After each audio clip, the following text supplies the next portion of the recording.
Good evening, Facebook, YouTube, and Twitter. This is Rich again, back for your third and final video blog of the night for Wednesday, July 29th, 2015, around 7:33 in the evening. It's still a little humid out. Highs reached the lower 90s. Yeah, sun's going down in a half hour, but it's not as humid out right now. It's getting to be a little comfortable. Some news to report: WWE released Layla L from contract after 9 years. Layla L was one of the longest running divas in WWE history. There was rumors she got fired, but she retired and stuff got released, so you don't know what the story is about that. And today I read the Weekly Dig. It's a free newspaper in Boston. Well, I picked it up in Lowell today. It was on a bench of the Lowell train station, and I used to love reading this magazine when I went into Boston a lot. There's only two free newspapers left in Boston that are weekly or bi-weekly. It's the Weekly Dig and the Boston Probian and stuff like that. Pretty good magazines. And that's about it on the news. My third and final video blog subject of the night is about my nomination for 2016, the Forrest Hewitt Memorial Award for Broadcasting Excellence for the Hockey Hall of Fame. And the 2016 winner should be Barry Melrose, who is the best hockey analyst in the United States today. Barry Melrose played in the NHL as a defenseman. He was a journeyman and an NHL defenseman for about 10 years or so. He bounced around from team to team and stuff. He wasn't a star player. He usually got called up like back and forth between the minors and the NHL. Then he went into coaching. He coached the LA Kings in 1992, led them to the Stanley Cup Finals, 92-93, but afterwards the LA Kings went south, and he got fired in the middle of the 1994-1995 season. And then Barry Melrose became a hockey analyst for ESPN. He started out on NHL Tonight, which was a wrap-up of the NHL games on ESPN2. Eventually, Barry was like a studio analyst for NHL National Hockey Night games and stuff, which was pretty good at. From time to time, when he was working for ESPN, when they had NHL coverage, Barry occasionally did some analyst of NHL game action and stuff, and he was pretty good as analyst and stuff. Very, very knowledgeable and stuff. And Barry Melrose became one of the best NHL analysts in the United States with ESPN and stuff.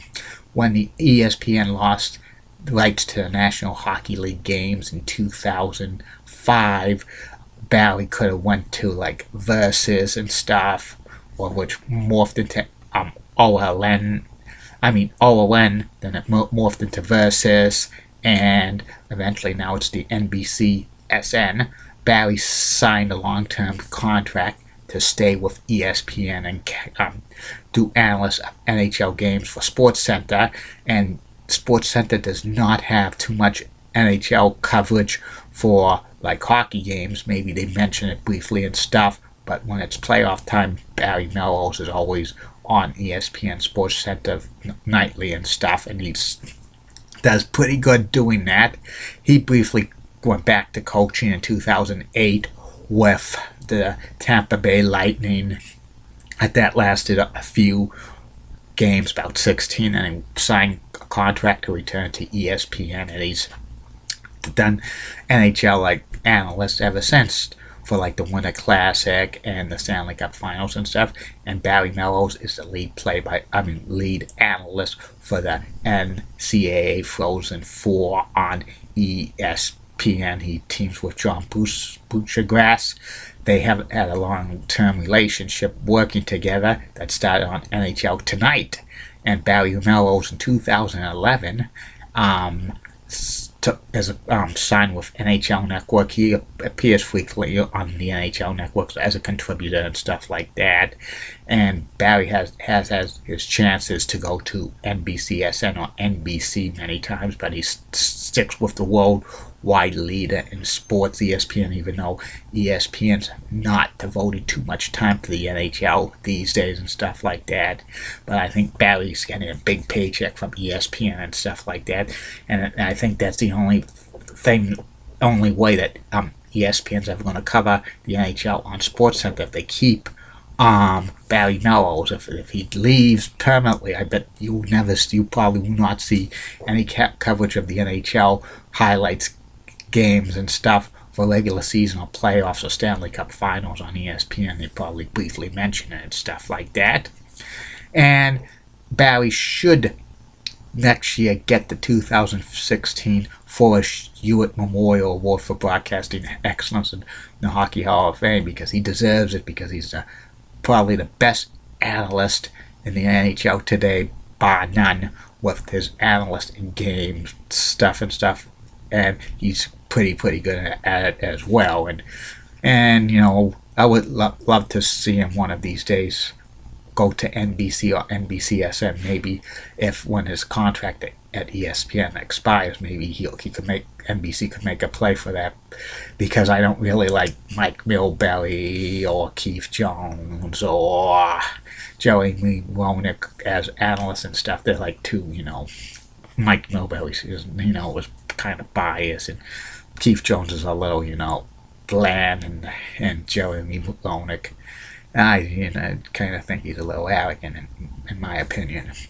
But we'll wait and see if Barry Melrose will go to NBCSN or NBC in the coming years and stuff. But 2016, I think Barry's going to get the ultimate honor for a broadcaster for the Hockey Hall of Fame, the Forrest Hewitt Memorial Award. Bank on it. And that's about it on that. And that's about it on these video blogs. I hope you like the design of the fall, the leaves and stuff, because fall's coming sooner or later, and what I've heard, it could be coming as early as fall-like weather as late August and stuff. We're going to be having not too much fall weather. It seems it's only summer and winter seasons in Massachusetts and in New England. Tomorrow, 3 more video blogs are coming your way, my friends. First video blog will be about the top 10 greatest sports play-by-play announcers in LA team's history in radio and play-by-play. This is an impressive list.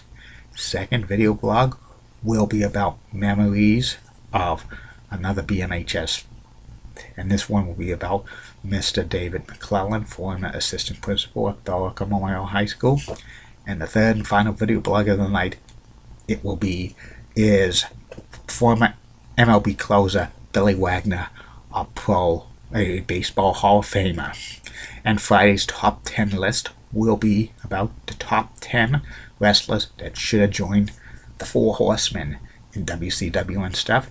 And coming soon, we're going to have like a fantasy booking scenario around WCW in 1996 about like the Four Horsemen, because there was rumors around 1996 when Brian Pillman was starting that Luke Cannon gimmick. If he didn't get fired from WCW, they were going to start a Rouge Four Horsemen between like Ric Flair and Arn Anderson and Brian Pillman and Chris Benoit, and I'm going to do some fantasy booking on that, see how that plays out for WCW. It's going to be real interesting.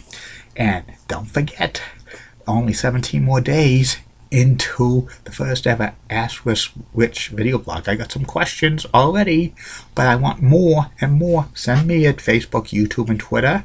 Don't be shy, it will be read.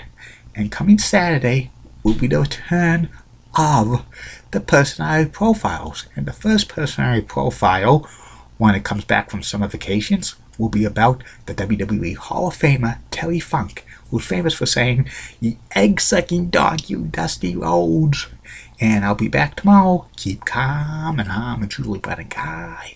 Molly Rosenbluth, Fox 35 Rocks, and the words of Mankind, / Mick Foley. Have a nice day. See you tomorrow. Facebook, YouTube, and Twitter.